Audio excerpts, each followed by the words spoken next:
Shadow Moon, while being in prison, is counting the days until his release. He calls his lovely wife because he's tormented by vague premonitions, and she assures him that she's waiting for him. And his best friend Robbie helps him organize a party to celebrate his return. But 2 days before his release, the warden tells the man that his wife was killed in a car accident, so he is released 2 days early. The man arrives at the airport, but his tickets are pre-booked for him, and it costs a lot more to change them today. At first, Shadow is ready to get angry, but he remembers his prison mate, who told him about a similar situation when the released man had a riot at the airport and ended up behind bars again. He agrees to exchange his ticket for tomorrow's flight and makes himself comfortable on the chairs in the waiting room because he is short on money. The next day, he notices an elderly man on boarding who is not acting very adequately. And on the plane, he finds himself sitting next to him. And it turns out that the man was just pretending to get into first class. The neighbor asks to be called Wednesday and offers him a job. Shadow refuses as he hopes to get a job at his friend Robbie's gym. But Wednesday confidently declares that he has no job and no job in sight except for the one he offers. But Shadow actively dislikes the brash and impudent old man, and he refuses.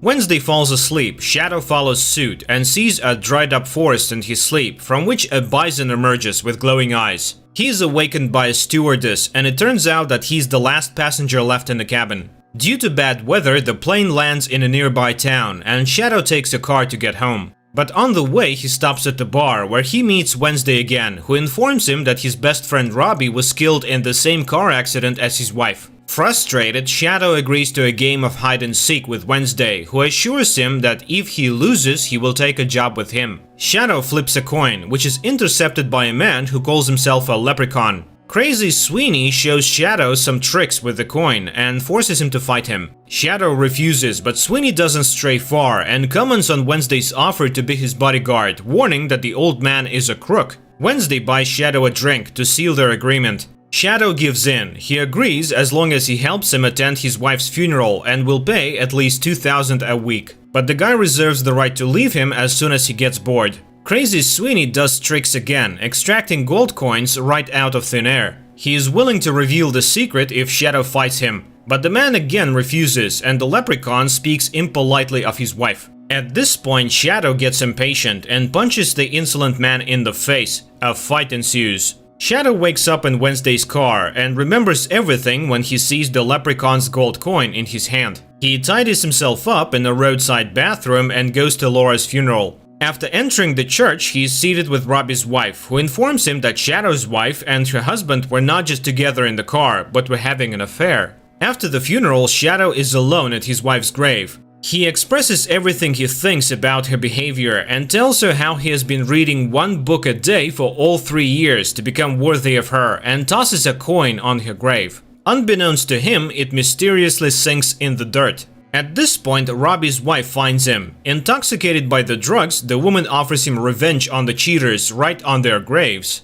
But the man brings her to her senses and heads home. But on the side of the road, he suddenly sees a strange object. He puts it on his face like a mask, and the man finds himself in a virtual technical boy car, who demands to be told about Wednesday. Shadow assures him that he knows nothing about his employer, and he orders his men to kill the man. Shadow manages to free himself from the mask, but the men continue to beat him and then try to lynch him. The news breaks, freeing Shadow, while the men who hanged him are killed by an unknown assailant. Beaten, Shadow comes to Wednesday with questions about the attack by Technical Boy, but he convinces him to keep working for him again. The couple goes to Chicago and goes to an apartment owned by 3 sisters and a slaughterhouse worker named Chernobog, who furiously attacks Wednesday, ordering him to get out. But Wednesday manages to get his old pal to talk after dinner because he needs Chernobog to go with them for some reason. In the evening, Chernobog plays checkers with Shadow on a bet. If Shadow wins, Chernobog goes with them, but if Shadow loses, Chernobog kills him at dawn with his cattle hammer. Shadow loses.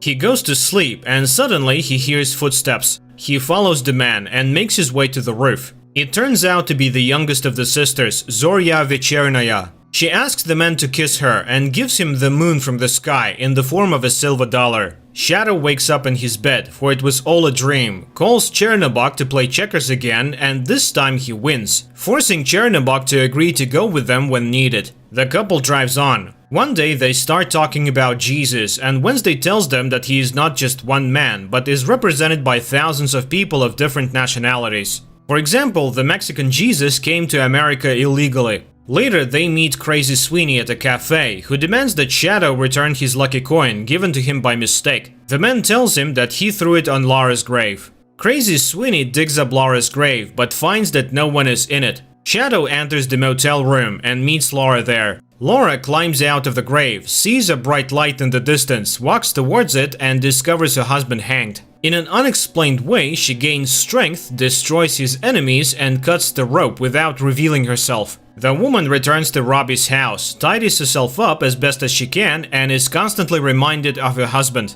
And then she is caught by her lover's wife. The woman screams in horror, but gradually gets used to the strangeness of the situation and tells her that Shadow knows all about the strange circumstances of her death. Then she sews Laura's arm that was torn off in the fight. Later, Laura confesses her love for her husband and realizes that she is forced to follow him. All this she tells her husband in the motel room, but Shadow cannot believe the reality of what is happening for a long time. The woman kisses him and feels her heartbeat inside, as if she remains alive. She will keep an eye on him because Shadow is involved in some very strange adventure. That's when Wednesday knocks on his door. He's ready to answer questions, but then police cars show up at the motel and arrest the couple for Wednesday's bank robbery. Meanwhile, Sweeney finds Laura and tries to get his coin back, but discovers that the coin is inside her and it gives her life. Leprechaun admits that he was hired by Wednesday to fight and asks that he not be trusted.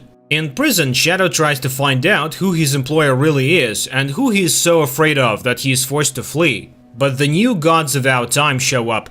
Technical Boy apologizes to Shadow for trying to kill him, and Mr. World offers Wednesday an alliance, promising to help him gain an audience by sending a missile called Odin to attack North Korea, thus making his name super famous in the world. They kill the cops and let Shadow and Wednesday escape. Shadow questions what he saw at the police station and confesses to Wednesday that Laura has come back to life. They return to the motel, but Laura is not in her room. Wednesday recalls the stalking, and the pair leave without noticing Laura, who is found again by Sweeney. He intends to help resurrect her so that she can return his lucky coin. And Jesus can help with that. The pair sets out on the road. At this time, Shadow begins to be bothered by the wound he received, and Wednesday heals his mercenary, bringing the man to a complete amazement. He later takes him to his old friend, Vulcan, who maintains control of the small town through the residents' belief in the right to bear arms. Vulcan agrees to side with Wednesday and forges him a sword, but he later betrays them by telling the new gods of their whereabouts. In retaliation, Wednesday kills him with his shackled sword and curses his followers by urinating into the vat of boiling metal where Vulcan's body had fallen. Meanwhile, Sweeney and Laura are driving on the trail of Wednesday and Shadow, and the Leprechaun confesses that he is taking part in Wednesday's war to atone for the desertion he committed when he was a soldier. At this point, Laura sees a rabbit under the wheels. She turns the wheel, the truck overturns, and Sweeney's lucky coin falls out of her body. The Leprechaun looks at the woman's dead body and recalls a past accident to which he was directly involved. Afterwards, he returns the coin to Laura instead of taking it back. Meanwhile, Wednesday and Shadow arrive at the tailor's to order costumes. Shadow is seething with anger. He doesn't understand what is happening to him, why Wednesday killed his friend, and how Laura could rise from the dead. He dreams of a mountain of human skulls, on which he once again encounters a bison with glowing eyes. But instead of giving him answers, Wednesday takes him to his old acquaintance. Upon entering the house, Shadow is struck by the beauty and harmony inside, while Wednesday reminds him that today is the Easter holiday. Shadow looks at the strange guests inside, then sees the lady of the house, Easter, and immediately falls under her spell. At this point, he is greeted by a man with a halo over his head, who assures him that Shadow knows him. And Wednesday reminds him to believe is to see. And Shadow looks around again and realizes that the old gods are all around him. And the man with the halo is one of Jesus, for every religion and denomination has its own Christ. Easter meets Shadow, who makes a pleasant impression on her. Wednesday comes to ask for her support in the coming war, but the goddess has no intention of getting involved in the battle. To which Wednesday reminds them of the oblivion of the old gods by men. And it was Jesus who did this, who diverted all the attention of the people to himself. Jesus, who has heard all this, feels uncomfortable, and Easter takes Wednesday inside, accusing him of disrespecting Jesus. But the latter insists that she is superior to any god, and adds that the new gods have killed Vulcan. So his side needs the goddess of spring to show them what they can do, and she will be prayed to again. Meanwhile, Laura and Sweeney come for Shadow at Easter Manor, while Shadow finds Jesus sitting on the surface of the water in the pool. He asks questions that worry him. How do I begin to believe? And Christ suggests believing in the senses to begin with. Wednesday, meanwhile, persuades Easter to make people remember her and start praying to her, while she feels the presence of a dead woman in the house. Sweeney asks for her help in resurrecting Laura. The goddess examines her and discovers that the woman cannot be resurrected because she was killed by a god. Laura forces Sweeney to confess that Wednesday orchestrated both Laura's death and Shadow's imprisonment to bring Shadow into the fold. At this time, the new gods arrive at the house of Easter, who says that she has no intention of helping Wednesday. She is threatened, however. That's when Wednesday steps forward. The old gods inspired people to accomplish things, but the new ones give a pretty picture instead of conviction. Mr. World reminds them that the new gods have all the powers of progress against the knives of the old masters. And then Wednesday uses lightning to destroy the servants of the new gods, proclaims himself Odin, and convinces Easter to use his powers and take away the spring by causing a drought. Easter steps forward, raises her hands, and the green planet goes dark and the sprouts go into the ground. Mr. World proclaims the beginning of war. After seeing what has happened, Shadow finally recognizes faith in the gods.